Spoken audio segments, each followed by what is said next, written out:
नमस्कार मित्रांनो. अवधूत चिंतन श्री गुरुदेव दत्त. जेव्हा एखादी व्यक्ती श्री गुरूंच्या सहवासात सामील होते तेव्हा ती आपोआप शांत राहतात. त्यांचे मन आपोआप एकाग्र व्हायला लागते. कुठल्याही समस्येवर शांत राहणे हाच समस्येचा उपाय आहे. आजकालच्या जमान्यात सगळीकडेच गोंगाट धावपळ आहे, त्यामुळे तणाव निर्माण होणे स्वाभाविकच आहे. अशा परिस्थितीत जर तुम्ही दररोज काही काळ शांत राहण्याचा सराव केला तर ते तुमच्यासाठी तणाव निर्माण करणाऱ्या हार्मोन्सची पातळी कमी करत असते. त्यामुळे तुमचे मन शांत होते, रागावर नियंत्रण राहत असते आणि तणाव वाढणाऱ्या पातळी कमी होत असतात. आजच्या व्हिडिओमध्ये आपण जाणून घेणार आहोत की कोणत्या प्रसंगी आपण शांत राहावे, कोणत्या प्रसंगी आपण बोलले पाहिजे, त्याचबरोबर शांत राहून आपल्यात कोणता बदल होऊ शकतो. शांत राहण्यासाठी गुरूंनी आपल्या शिष्यासाठी कोणता उपदेश केला हे एका छोट्या कथेमधून आपण बघूया. संध्याकाळची वेळ होती. गुरु आपल्या सर्व शिष्यांना बोलावतात आणि म्हणतात, उद्या सकाळी सर्वांनी नदी स्नान करून ताबडतोब माझ्या झोपडीसमोर हजर राहायचे आहे. प्रत्येकाला प्रश्न पडतो की आपण काही चूक केली आहे का?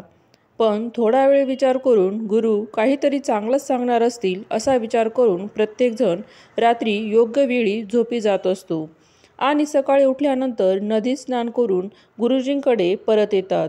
गुरु म्हणतात, आज मी तुम्हाला मौन राहण्याचे फायदे सांगणार आहे.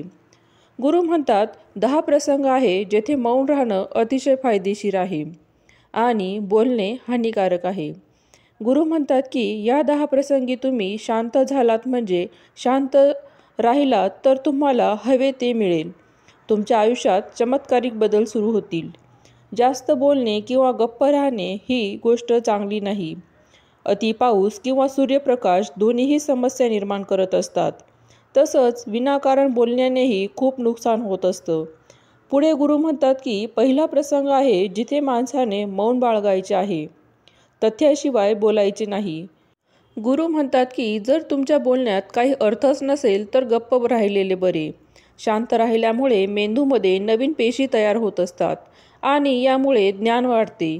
बोलणे तेव्हाच योग्य असते जेव्हा तुम्हाला एखाद्या गोष्टीची पूर्ण माहिती असते.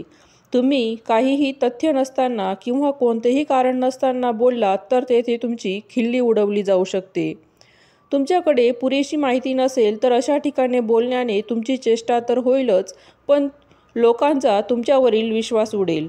म्हणून अशा ठिकाणी शांत राहा जेथे तुम्हाला काय बोलावे आणि काय नाही हे कळत नाही. बऱ्याच वेळा असे काही लोक असतात की प्रत्येक ठिकाणी विनाकारण बोलू लागतात. काय बोलावे तेच त्यांना कळत नाही, पण तरीही ते बोलत राहतात आणि नंतर ते गेल्यावर इतर लोक त्यांची चेष्टा करतात. तुम्हाला त्याबद्दल चांगले ज्ञान असल्याशिवाय, त्याबद्दल चांगली माहिती असल्याशिवाय तेथे बोलू नये. त्यामुळे तेथे गप्प राहण्यातच शहाणपणा आहे. गुरु म्हणाले, दुसरा प्रसंग जेथे मौन राहावे. तुमचे शब्द एखाद्याला मानसिक त्रास देत असतील तर त्यांना शब्दाने दुखवू नका. त्यामुळे तेथे शांत बसावे. दुर्बल व्यक्तींबद्दल काहीही बोलू नये. कमकुवत व्यक्तीला साथ देण्यात तुम्ही महान व्हाल.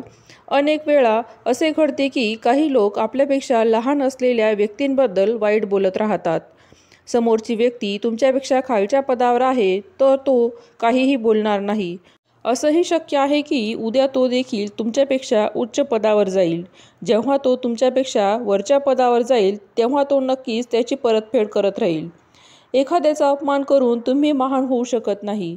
जर तुम्हाला महान व्हायचे असेल तर तुम्ही तुमच्यापेक्षा लहान लोकांचा आदर करायला शिकले पाहिजे आणि त्याचवेळी मोठ्या लोकांचाही आदर करायला हवा. लोकांना असे वाटते की जर ते उद्धटपणे बोलले आणि समोरच्या व्यक्तीला खाली आणण्याचा प्रयत्न केला तर ती व्यक्ती मोठी होईल, तर ते चुकीची गोष्ट आहे. तुम्ही मोठे होण्याऐवजी त्यांच्या नजरेत पडाल. पुढे गुरु म्हणाले, शिष्यांनो, जेव्हा बोलता तेव्हा आदराने बोला जेणेकरून लोकांना तुमचे म्हणणे आवडेल. बोलताना भाऊ, काका, ताई, मित्रा असे शब्द वापरा. त्यामुळे तुमची प्रतिष्ठा नक्कीच वाढेल आणि तुम्ही लोकांच्या नजरेत एक समजदार व्यक्ती व्हाल. पुढे गुरु म्हणतात, तिसरा प्रसंग जेथे व्यक्तीने गप्प राहणे चांगले आहे.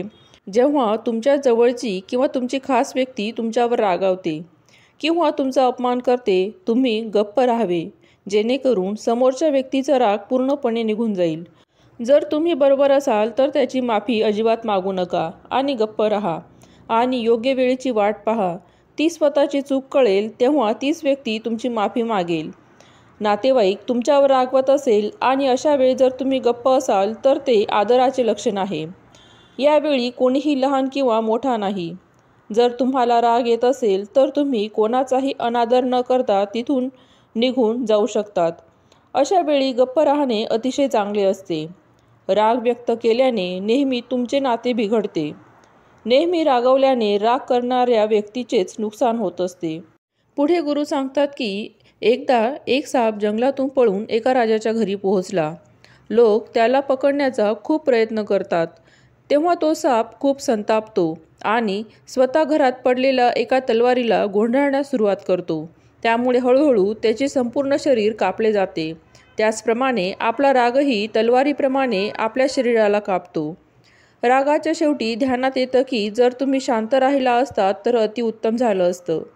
जर तुम्ही दररोज ध्यानाला बसला तर तुमचा राग तुमच्या नियंत्रणात राहतो.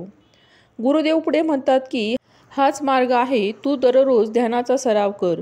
त्यामुळे राग वाढणारे शरीरातील सर्व हार्मोन्स तुमच्या नियंत्रणात राहतील.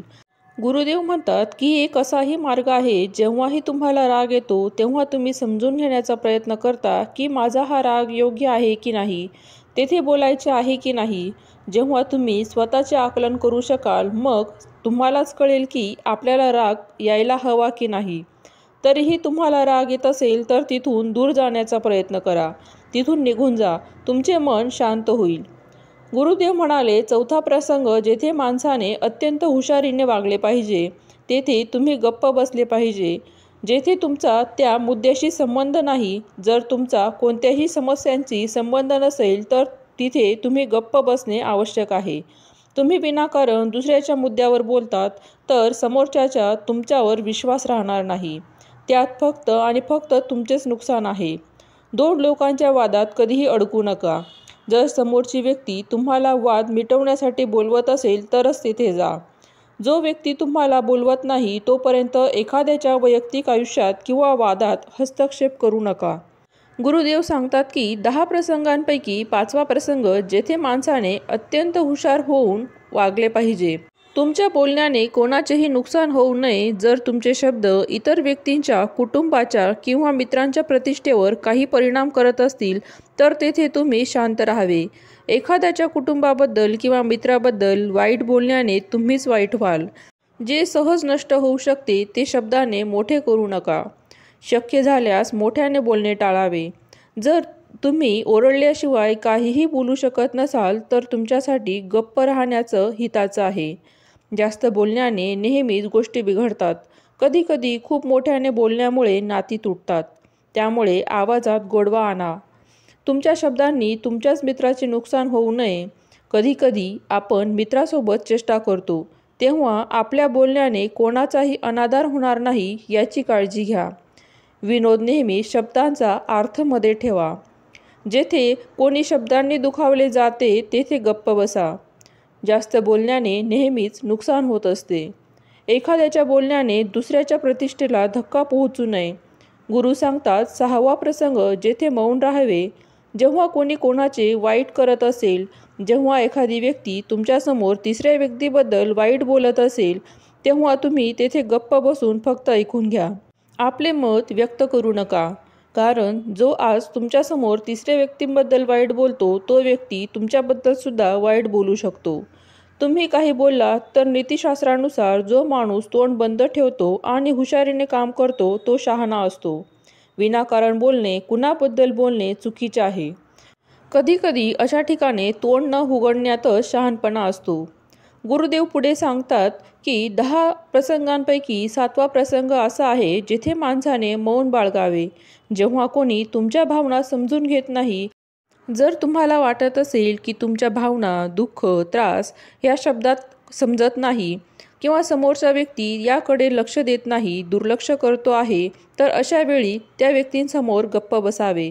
कारण अशा व्यक्तींना तुमच्या भावना किंवा तुमच्या दुःखाची पर्वा नसते. अशा लोकांना तुमचे रहस्य सांगू नका.